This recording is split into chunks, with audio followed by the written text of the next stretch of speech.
Oh, what is the upskis, everybody? Welcome back to another episode of the GXGamerCast. We're on episode 160 of my little gaming show where once a week I just has to talk about video games, whether they're new video games that I'm playing today, old video games that I grew up with, it doesn't matter. Video games. And today we're kicking off October early. I couldn't wait any longer to get into horror games. The itch needed to be scratched, and I started getting into some horror games.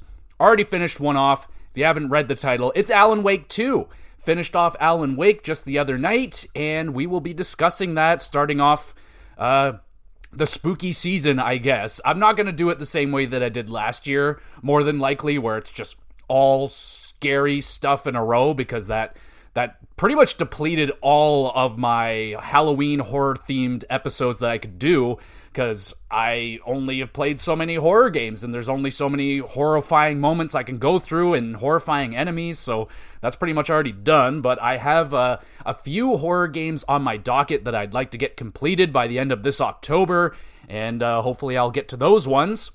But I'll keep it a secret as to what those horror games are going to be. So let's get into this. But before we get into the Alan Wake 2 discussion, let us discuss what I've been up to over the last week or so. As I always encourage you, the viewer, the listener, let me know what y'all have been up to over the last whatever amount of time. Doesn't matter. What games are you playing to wind down the summer?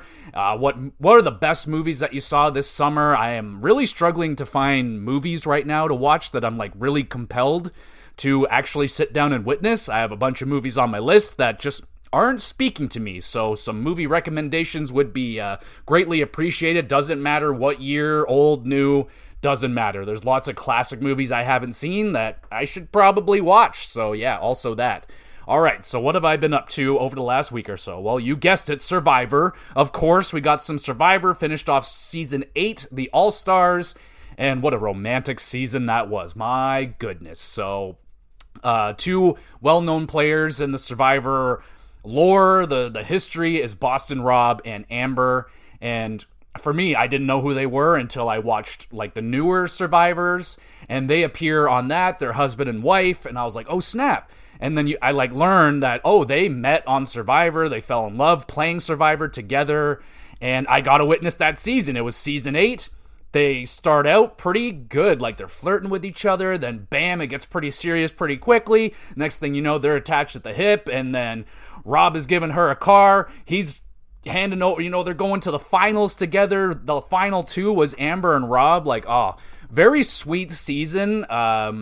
Really enjoyed all the All-Stars. It was a loaded up season with a lot of personality, lots of heavy hitters. Rupert made it pretty far. He got to the final four, so that's pretty good. But with that combination of Amber and Boston Rob, doesn't look like anyone was going to be stopping those two. Amber gets the win, and I mean, they both win, right?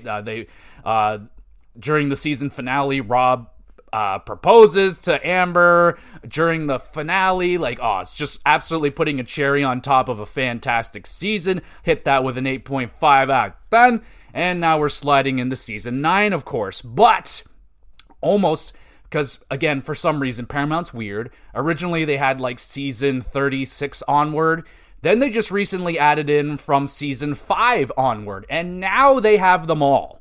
Now they have Season 1 through 4 or 5 or whatever, the ones that I witnessed. And I wanted to go back to the beginning, but I'm they did talk a lot about the winners in Season 8, so I kind of know who wins the first few seasons, because they talk about it a lot. They're here's this guy from Season 1, he's the winner, and here's Season 2's winner. So it's alright, let's give it a little bit of time to melt away from my memory, and then I can get back and watch the original first seasons of Survivor. Now, the one that sticks in my brain the most is the one that is just ingrained in my brain, was when they went to Africa.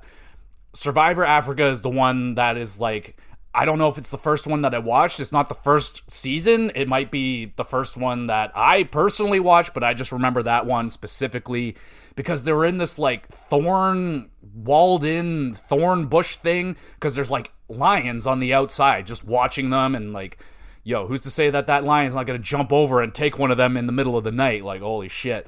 So I want to rewatch those Survivor episodes as well. But we're doing Season 9. Admittedly, not paying much attention to Season 9 because I'm playing some video games.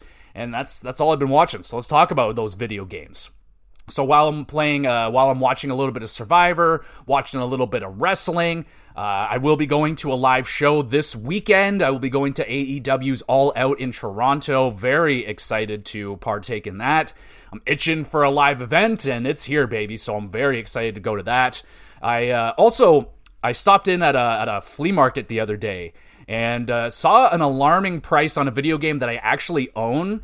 And that video game was Pokemon Heart Gold. I saw it out there in the wild, and they were asking for a staggering $270 for a copy of Pokemon Heart Gold. I was like, holy shit. Grabbed my wife. I'm like, look, I have this game. And then when we got home, I showed her it. I'm like, look, it's here on the shelf. I have a $300 video game sitting on my shelf. And no, it's not for sale currently, my Pokemon Heart Gold. Unless you want to hand over $350, I'll sell it to you for about $350. But other than that, I'm going to hang on to it. That was an alarming price. Every time I go out game hunting or just out there and I see some games, I always get pretty shocked at the sticker prices. I will admit I did see some like reasonably priced video games as well. Like the common ones. I always like to look at the vendor's common games, kind of get a gauge what kind of vendor I'm dealing with. So, I looked at their Donkey Kong Countries and Super Mario Worlds. Like, what are you asking for the most common game on the system that everyone should own? They're like $30-$40. I'm like, all right, that's a fairly respectable price. I feel like the console prices are getting a little outrageous right now as well. I just did the episode on the Game Boy Color. I saw a few of those out there. They wanted like $100. I'm like, that's how much I paid for it when it was brand new. Like, what the hell is going on right now? Saw an original Game Boy, and it was like twice the size of a Game Boy Color. I didn't realize how big those things were originally. And yeah, man, so what an upgrade the Game Boy Color is. You want to check out that episode? It was last 2 weeks ago's episode, so you can check that one out, my memories and the games I grew up with on my Game Boy Color. In terms of other video games that I am actually playing, Pokemon Sun, like I said, playing that while I'm watching wrestling and watching a little Survivor. Getting further on into that game, I had a little craving to like maybe try. I've never done a Nuzlocke challenge before. What is a Nuzlocke? I'm not 100% sure. All I know is there's like a permadeath kind of rule. Like if your Pokemon faints, passes out, you cannot use that Pokemon no more, so on and so forth. Lots of fun rules. Never done it. I'm just enjoying replaying Pokemon Sun right now.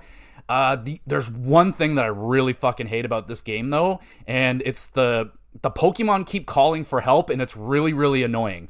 I'll be battling a random wild Pokemon. It's got one hit away from getting knocked out. I want to catch it, and then it calls for help, and another Pokemon appears. Now I can't catch it. I gotta fight off this Pokemon as well, and they can just keep calling for help. It's a really, really annoying mechanic that I do not like. Other than that, it's a Pokemon game. I'm walking around routes, I'm battling, I'm catching, instead of doing gym leaders, we're doing these trials, which are fine. They're whatever. They're not crazy, they're not bad, but they're fine. So I'm enjoying myself some Pokemon Sun. Like I said, I finished off Alan Wake, so I've been playing Alan Wake 2 quite a bit this week as well. Got that game done. Now, do I want to do a second replay? No, I don't believe I do.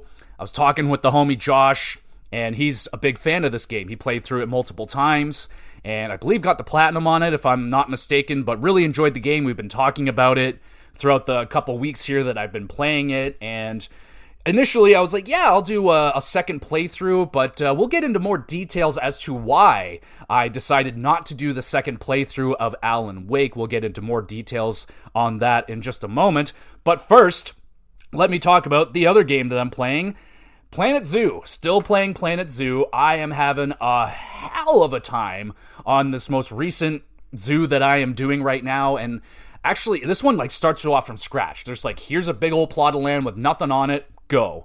And I was very excited by this. I'm like, oh baby, finally I get to start a zoo from scratch. I've all the challenges up to this point.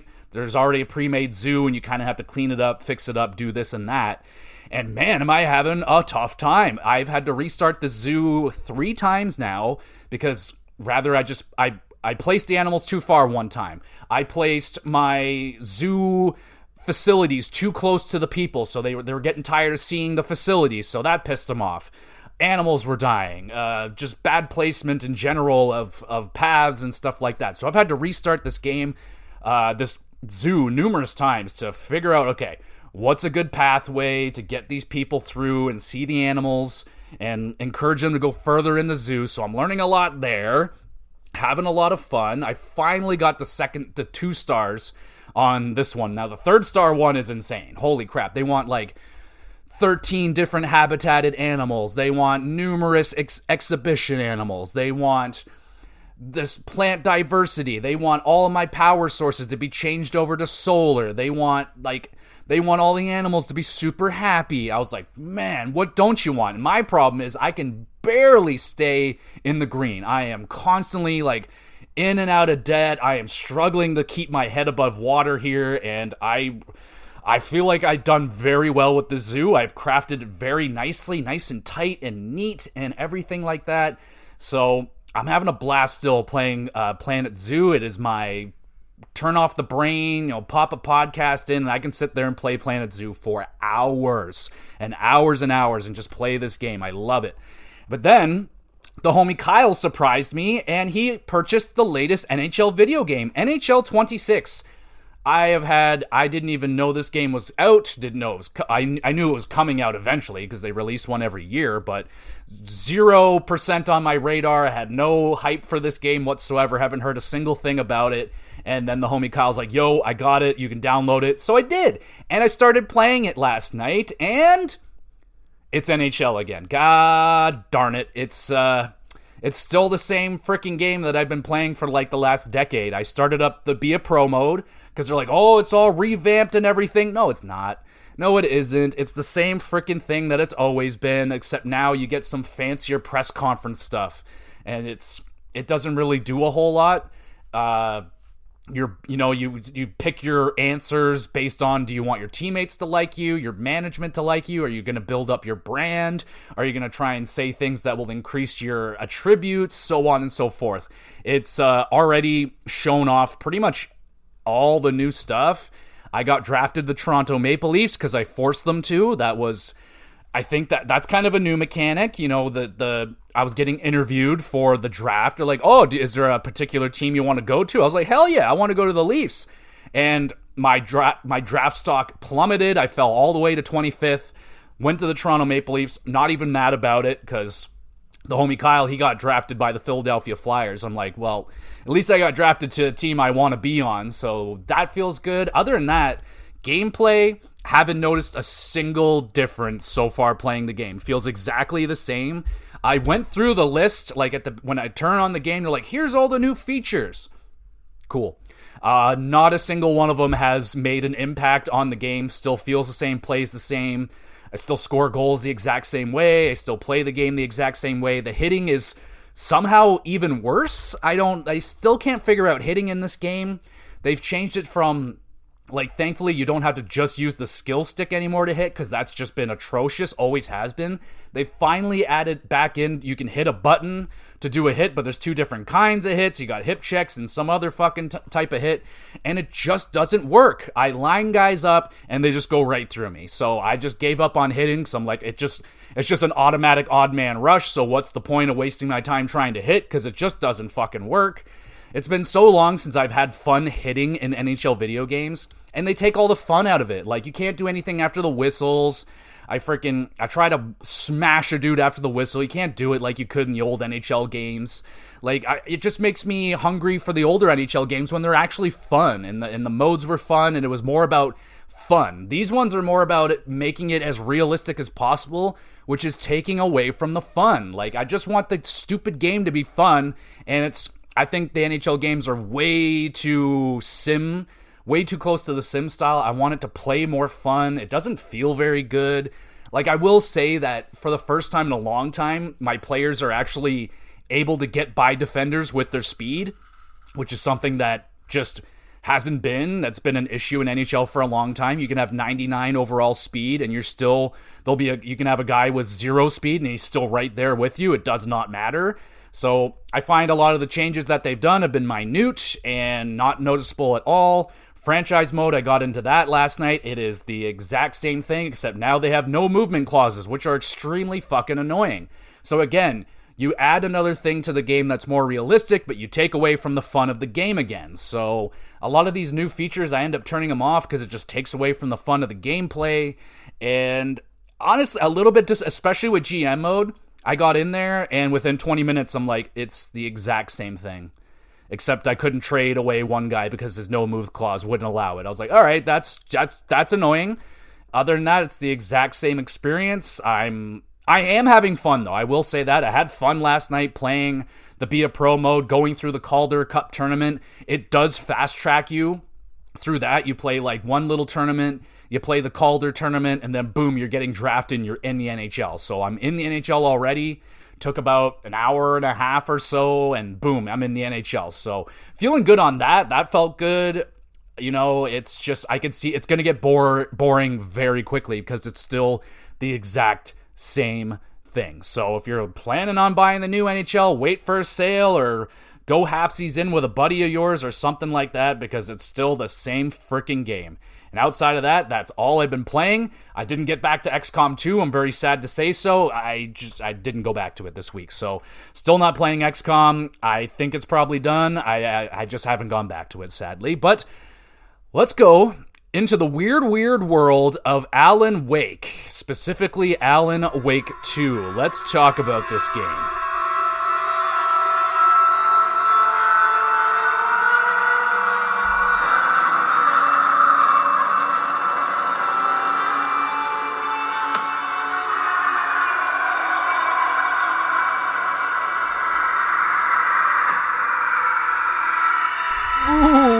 So spooky. Oh yeah, are you ready to get into the spooky season with the GX Plus cast? Oh yeah, baby. Let's dive into this. Alan Wake 2. I would say one of my more anticipated games that I've had on my backlog list, which is immense. I have numerous episodes discussing the backlog. You can go back to and check those ones out. Little Easter egg for you if you haven't caught on to it. I've been calling the backlog episodes, like naming them after very generic sequel titles, like The Revenge of the Backlog, Return of the Backlog, Rise of the Backlog, so on and so forth. But if you're ever curious about what kind of games are on my backlog, you can always check out one of those episodes. They're fantastic. All right, so Alan Wake 2, like I said, I was pretty into this series. I've kind of done it a little bit messy. So if you didn't know, the video game Control is actually a part of the Alan Wake franchise as well. That world, it's taking place in the same universe. So if you didn't know that, there you go. There may be minor-ish spoilers. I'm going to try my best not to spoil anything. I shouldn't be able to, because admittedly, the story confused the shit out of me. Like, I kind of know the basics of what the hell is going on, but yeah, for the majority of this game, I'm like, what the fuck is going on right now? I'm so confused, and not necessarily in a negative way. That's kind of the atmosphere that they build. We'll discuss that in a little bit more, but this is a game by Remedy, a pretty popular company right now, I would say. You know, they've made Control, Alan Wake, Quantum Break, I believe they've also done that one as well. I have not played Quantum Break. It is on my backlog, actually, believe it or not. Pretty much every game is, but when I got my Xbox, that was one of the early titles that I queued. I was like, oh, that seems like a game I should check out. I just haven't done it. So my history with Remedy is a little bit mixed, you know what I'm saying? So let me explain why. So Control, that was the first game that I played in this series, which I'm calling in this series be Control, Alan Wake 1, Alan Wake DLC, and then Alan Wake 2. I don't know if Quantum Break is in this world as well. I think they're trying to say that it is, but I don't think it's really a main theme of this game. Regardless, I played Control and had some mixed feelings about that game. Some of the combat was awesome. Some of the mechanics in that game were awesome, but also some of the design of that game was absolutely infuriating.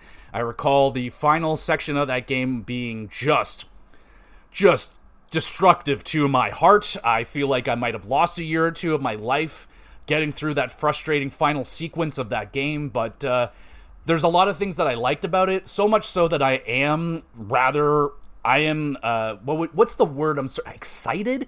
I guess excited for the sequel, Control 2. I feel like there's definitely room for improvement, and I think they're going to nail it. I think they're going to nail those improvements and get rid of the stuff that wasn't so great about it. Look at the difference between Alan Wake 1 and Alan Wake 2. Quite the better critical reception for Alan Wake 2 over Alan Wake 1. Now, I do have a history with Alan Wake 1. I actually played it for the first time this year and actually really enjoyed it. Went in with tempered expectations, knowing that, like, all right, it's a 2010 360 game, not really expecting a whole lot out of it, and it was good. Like, I enjoyed the atmosphere, the lighting effects were really good. I got drawn into the world of Alan Wake. It was pretty good, not that scary. You know, I would call it a lighter Resident Evil in terms of scariness. We'll discuss that more throughout this episode. But the basics of this game is that you're playing as, well, in this game you're playing as two people, but we'll focus on Alan Wake right now. So Alan Wake is a writer, and his writing is getting turned into reality, and he just happens to write some horror stories, so not good things are happening, and Alan Wake has actually been trapped in the dark place for 13 years. So this is taking place 13 years after the events of the first game, and now you start the game playing as an FBI agent, Agent Saga Anderson. Very interesting name. Don't think I've ever seen anybody named Saga before, but here we go. We got one right here, and you're playing as this FBI agent, and you start the game in a pretty dark forest, and you're just starting this investigation in, I think it's Bright Falls, location that you're at in the previous game. So pretty cool.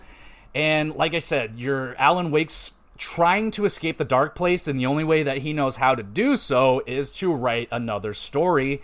So this story involves Anderson, her partner, Alex Casey, who just happens to be a character in the Alan Wake storybooks. So if you're confused already, don't worry about it. I was too. I don't really know what's going on with these games. It's a trippy game. That is like the number one thing I can say about it. Very trippy. A lot of weird shit happening. You are like, it's almost like Inception. Like you're going into like other areas inside of areas, going backwards and then opening up a third area inside of it and then going back to the original area. It's a little complicated. It's a little confusing for sure.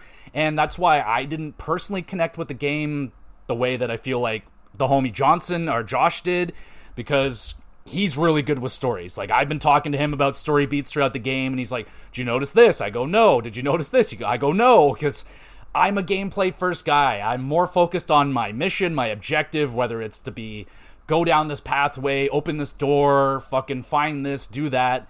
I am more focused on doing the objective than I am focused on the story. And I would say that this game is much more focused on the story than it is the gameplay. There's a lot more story beat elements. There's not so much gameplay. We will talk about the gameplay, but I would say the gameplay is on the back burner, but it is improved over Alan Wake 1. Like I said, we'll discuss that when I get to the gameplay section, but right now, that's pretty much it. You got this story that Alan Wake is writing, but it's also kind of fucking over Agent Anderson, and I don't want to go too far down that path, what is happening to her, because that's kind of a big story point of the game, but it was pretty cool also very sad to find out what happened. But now Saga Anderson is determined to change the story, to find Alan Wake, make him change the story, get him the hell out of the dark place. What the hell's the dark place? I think it's basically like purgatory, limbo, hell, whatever the hell you want to call it. It's basically that. You're stuck in this endless loop of confusion, I would call it, where you're like, am I awake? Am I, like, really scary shit? Like, that's the kind of stuff that scares me. Like losing my mind and not being able to control my thoughts and what I do and things like that, because the mind is a very powerful thing and it can do some very, very weird shit, and I feel like Alan Wake kind of plays around with a little bit of that stuff. So that's the basic concept of what we're dealing with here. Also, we're trying to stop this Mr. Scratch guy. Now, Mr. Scratch we get introduced to in the first Alan Wake game, and to me, he's basically the devil, like an embodiment of the devil, a demon, something bad. He's very bad. You don't like Mr. Scratch. And Mr. Scratch is going to be the guy that's kind of scaring you all throughout this game. So speaking of that, it's pretty much the intro of the game. Let's move into let's go to graphics next. Let's go there, and then we'll get into sound design, and we'll talk about the gameplay and all that good stuff. Graphically, very strong game. Very, very good look. I would call it a great looking game. I did have to ask Josh, because they have real life actors in this game, and the cutscenes have real life actors. And I was like, is this graphics or are those real people? Because you just never know these days. Some of those Call of Duty games, those people look realistic. And I was like, okay, I mean, the hair's looking a little bit too good, but, you know, I've seen some really good looking video games, and Alan Wake 2 is definitely a really good looking video game. Not the best on the market, but it's definitely up there. You kind of have to be, especially if you're doing horror games right now, like, taking advantage of those graphics, especially in the facial animation area where Alan Wake 2 is very, very strong. They have great facial animations where their mouths are synced up very nicely. They're making fucking emotions with their faces. You can tell if they're angry, happy, sad, all that great stuff. You can see something in these people that, like, okay, something's wrong. Like, you're able to read a lot off of the facial animations of the people in this game, which is very impressive. Lighting is fantastic. I did find the game very dark. I think that is a TV issue. My TV is very dark, and for some reason I can't make it any brighter. So I was dealing with some, especially in the early game when you're in the dark forest a lot, things, I feel like I'm missing things that I should be seeing because my game is just so much darker than it probably should be. Don't know how to fix that, so I've been trying, but I have not been able to figure that one out. Regardless, the lighting effects and the shadows are awesome, as they should be in especially this game that focuses a lot on lighting. And you have a flashlight. Flashlight's a big player in the game. I wouldn't call it as big of a player as it was in the original Alan Wake. Alan Wake, like, your flashlight is basically your main weapon. Like, you have other weapons, but it's like a really big feature was the light. It's still a feature in this game. I just feel like it takes a little bit of a back seat instead of being like the main, like, oh, you get your flashlight and light things up, oh baby. Now it's just kind of there. Like, the lighting is very impressive. The environments are pretty unsettling. That's probably one of the best things about this game is the atmosphere that it brings. You're going to some pretty freaky areas. For me personally, you know, the first area that you're in is the forest at like an evening setting where it's just getting dark, like you can't see the sun anymore, but it's still a little bit bright. That's when I find the shadows the most unsettling, because it's bright enough that you can really see the shadows, and you know what I'm saying? So they really nailed the atmosphere of this game. I think it's very nice. Well, you know, in like a scary way nice, but you're going to some pretty, you know, you're going down into the subway systems, you're going through like dank, like warehouses, like, yeah, it's all the places you would expect to be going to. All the while, like, really trippy things are happening with the graphics, like something was there and then you turn around and now it's gone, or like the main thing that's trippy is part of the gameplay element where you're like changing the scenes.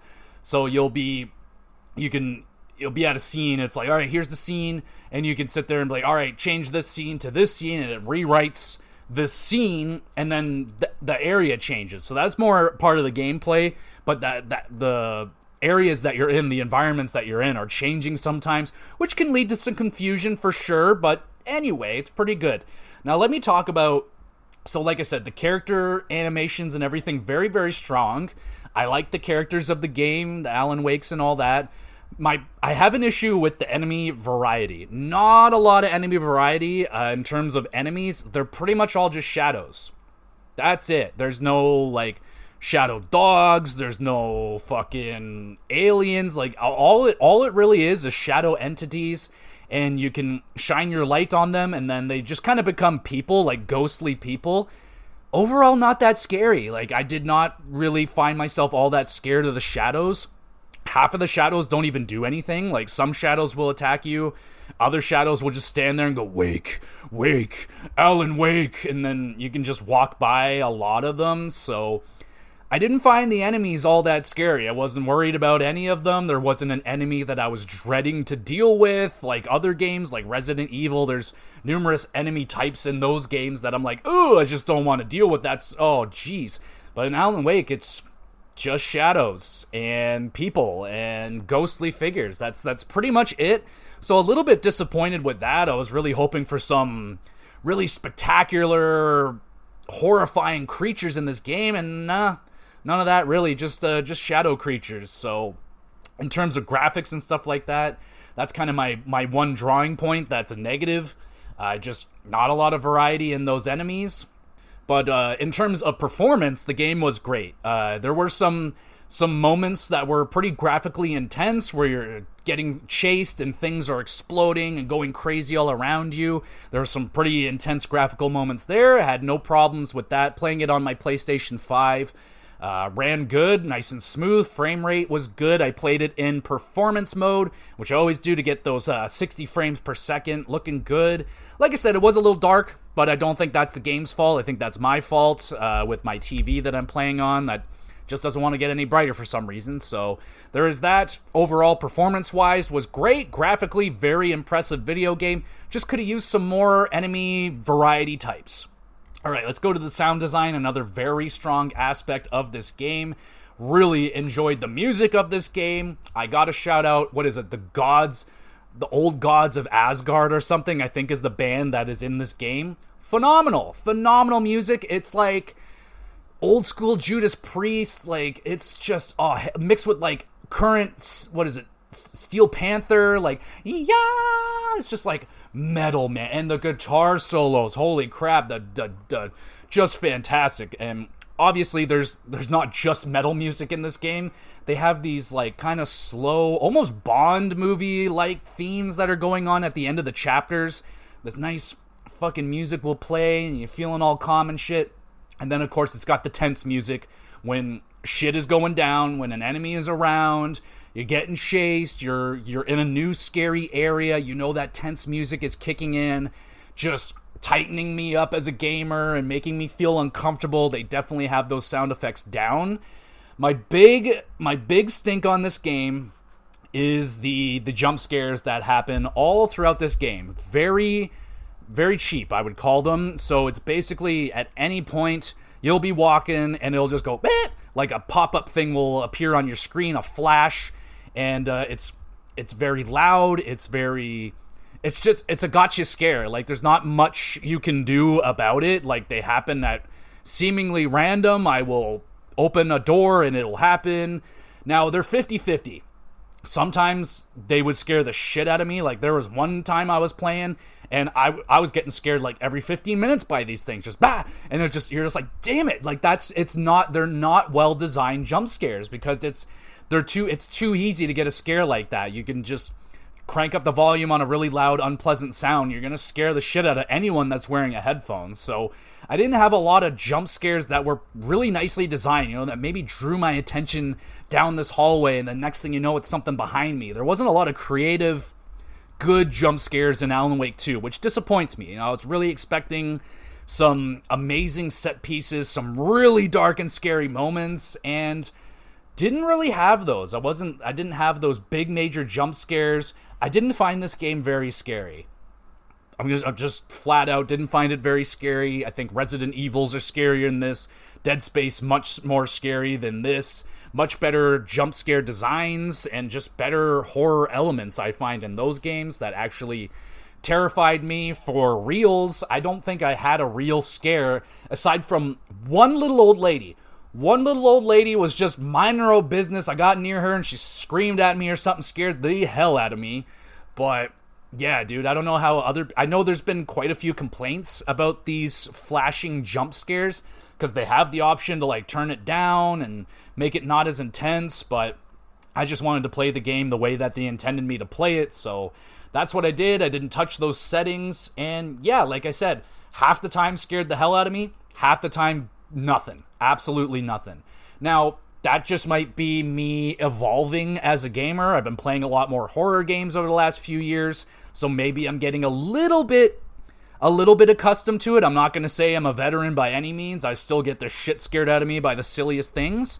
But yeah, there was an enemy that busted through a wall. Where like a year ago, 2 years ago, I would have shit my pants, probably gave up playing on the game and be like, nope, not worth it. And I no-sold this dude busting through the wall. I'm like, oh, hey, what's going on? Bang, bang, bang, killed him and just moved on with my day. I was expecting the atmosphere of the game to scare me more, but it didn't. Like I said, I did the full setting, man. I played it in the basement, lights turned out, headphones on, like I do it right. Like I do it the way that they want me to do it, and yeah, it was a mildly scary game. I'm not going to say that if you're newer to horror games, I think the Alan Wake series would be a pretty good starting point. I think it's mild in terms of its scares, and the enemies aren't the worst in the world. They give you pretty decent amount of ammo and stuff like that in terms of the survival horror aspects of the game. I had a couple of times where I didn't have anything, but like I said, a lot of the shadows, you can just like run right by them. They're really not that big of a deal, so that's just me. In terms of voice acting, I think they did a fantastic job with the voice acting. Really enjoyed Mr. Door. Mr. Door was a very cool character, and I wish I got a lot more of him. There's only like one really good scene with him, and that was like he's a talk show host, and you're on the talk show with Mr. Door as Alan Wake, and I really just enjoyed that character. Something mysterious about him. There's something more to him that I'm not. There's a mystery to that guy, and I really enjoyed him. I would have enjoyed more of that character to pop around, but he sadly didn't. Alan Wake is Alan Wake. He's a very confused man that's trying to figure out what the hell is going on, just like me. And I liked Saga. I liked Alex Casey. Oh, the two old dudes, like I said, are fantastic. So you got these two old guys, Tor and Odin, not to be mistaken with Thor and Odin. It's Tor and Odin. But these old guys, they're just blackout drunk all the time on moonshine, but they used to be these unreal rockers. And they do a musical performance in the game. There's two musical performances in the game that are awesome. One at the end of the game where they perform it as the old men, pretty awesome. And then you get like a full-on like music video sequence, which was my favorite part of the game. Really showed a lot of personality and got weird, like really weird and fun at the same time. I really enjoyed that section of the game. That'd be my favorite part of the game personally. All right, so I think that's pretty much it. The voice acting strong throughout, like I said. Let's talk about the gameplay.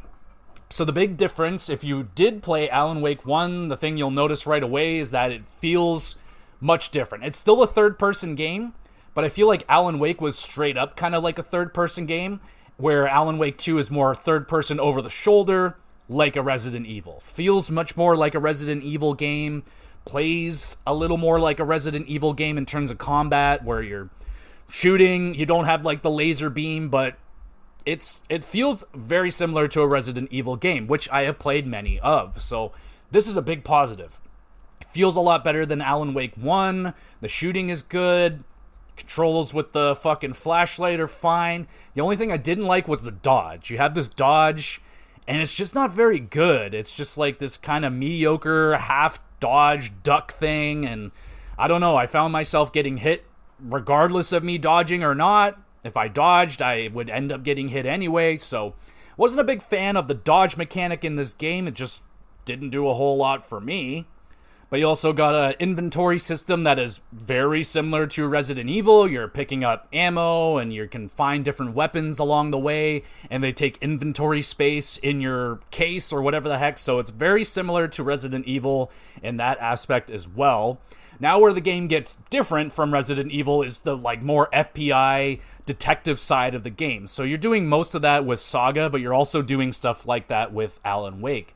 So with Saga, she's an FBI agent. So she's kind of really well... She's got some extra help to help her become a much better FBI agent than most people. She can go into this little room of hers inside her head, and she can like look through clues and interview people. And she also has a special power of being able to get information out of people without actually talking to them. She can like fucking telepathically get information out of people, which is pretty interesting. Other than that, you get to their first crime scene, and it's like, all right, we'll find some clues. You go around, like, all right, here's some blood, here's some tracks. We're finding that. You take those clues to your case board, and then you're putting clues up on like your conspiracy board, and you're piecing it all together, and that's essentially the main kind of gameplay with Saga. Aside from, there's a lot of walking around and like searching for shit. It's kind of dull, I would admit. That's why the atmosphere of this game is so very important, because there's not really a lot going on. It's like, all right, you're gonna be walking over here, and throughout that you're gonna hear a lot of shit. You might see some stuff, but maybe not a lot of actual action is going down other than walking. So you're doing a lot of detective work. You're putting clues on a board, piecing together information, trying to come up with deductions, and like, all right, what's the meaning of this? Why is this here? What's this skull mean? And then you find things related to the skull, put it all together, and then bam. Now sometimes you have to go to the board and like actually figure some shit out to move on to the next part of the game. Sometimes you can just do shit and you go to the case board and like it'll just auto put in a bunch of stuff for you, because it's like, oh, you already did this, you know the answers to this, so you don't have to like do everything. It's fine. Like, I was like, there's a ton of cases you can do. There's like main cases, side cases, fucking collectible stuff, and you can put all those cases together. Wasn't really interested in any of that because I wasn't getting anything out of it.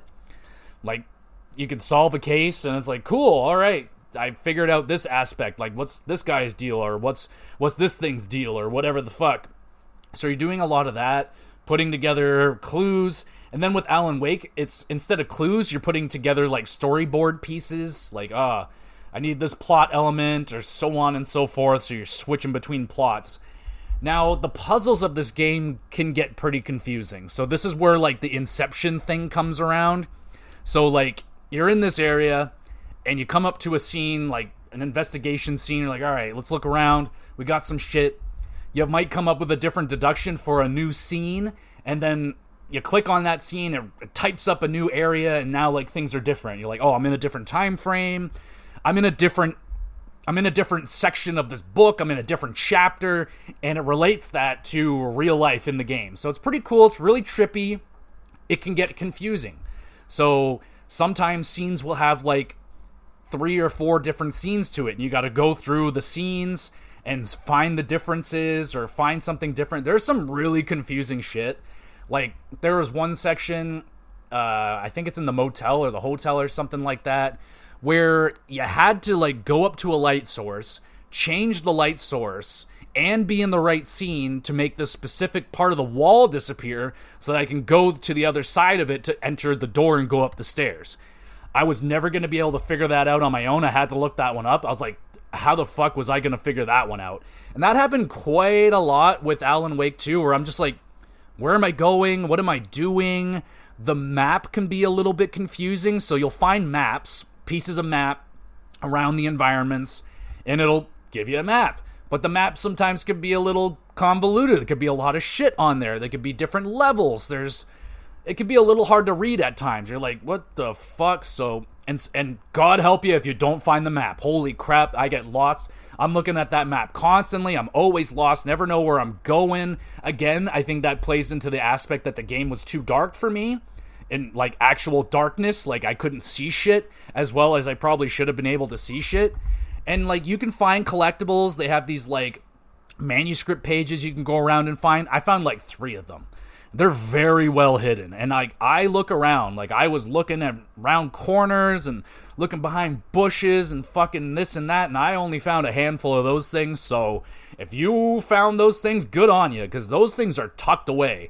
Like, one that I found was like way in the back corner, not just in the corner, but it was behind a pole, like wrapped around the pole. I was like, damn, it's hidden around here. Like, oh, that is some pretty well hidden stuff right there. What else do you do in terms of gameplay? Well, you are shooting things. The shooting is good. Feels like Resident Evil, like I said. If you played a Resident Evil, the combat feels very similar in Alan Wake 2. They also have a pretty neat mechanic where you can actually change between Alan Wake and Saga. At like any save point, there's like a little thing that's like, oh, switch to Alan Wake's side. So you can flip-flop what part of the story you want to go to. I kind of just focused in on one of them, would maybe periodically go over to another one until I got forced. I was playing Saga Anderson till I got to a point where it was like, all right, you're pretty much done here. Forces me over to Alan Wake, and I got to do some Alan Wake stuff now. So you can do it either way. Like, you can do it the way that I did it, where I focused in on one character at a time, or you can go back and forth, so there's some variety there. They don't really play all that different. The combat is the exact same. They have pretty much the exact same weapons. They have, it's just their case boards are slightly different. One's more detective-y, and one is more like you're a writer, and you're putting up ideas and plots and stuff like that on your board and trying to figure out what the hell is going on. Again, I was really bad at the story. I watched a couple of videos to explain it, and I'm still kind of lost, like, because it has elements from Control, it has elements from Alan Wake 1, which I haven't played those games in a long time, so I don't fucking remember what the hell is going on. I do find it very cool. There are, like, if you're paying attention, there are quite a few elements that you're like, oh, if I played Control, like, oh, snap. Like, the Control people show up at one point. You're like, yo, this is the Bureau of Control or whatever. You're like, yo, straight up, you guys are the Control people. That's really cool. So they show up. There's some cool cameos. I like some of the touches that they do, calling back to Alan Wake 1 and Control, connecting those worlds. Really cool. Outside of that, like I said, it's more of a story-driven game, less about the gameplay. There's gameplay. It's just kind of puzzly. The combat, there's like no boss fights or anything like that. Not like Resident Evil.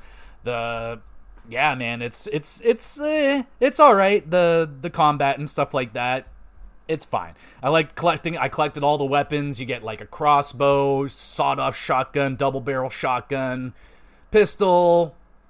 You don't really have anything for melee, and then your flashlight. Obviously, your flashlight so you can shoot the shadow people with the flashlight. It'll rather make them disappear, or they'll become like ghostly people and you gotta shoot them, take them out. But it'll also add in, like, if you hit them with a flashlight, it'll like burn in like a weak spot on them. Sometimes you can shoot that and do extra damage. Yeah, other than that, it's that's a game for you. That's pretty much it. That's all I got to say. So let's wrap it all up with pros and cons. We'll start with the cons. I found the story is kind of hard to follow, especially if you're new to the Wake series. Like, if you're just diving into Alan Wake 2, I don't know how anyone's going to understand what the hell is going on. Like, it's a pretty hard game to follow. I did not like the cheap jump scares. Just craft a real scare. Like, draw me into somewhere and get my attention on something and really scare me. Don't just flash an image really loudly on the screen and then, give me those cheap scares. Didn't like that. And the enemy designs are basic, a lot of shadows, and some dudes wearing plaid shirts. Like, that's pretty much all there is. Didn't like the dodge mechanic. It was kind of whatever. Didn't seem to work half the time. And a personal pet peeve of mine is you gotta replay the whole entire game to get the real ending.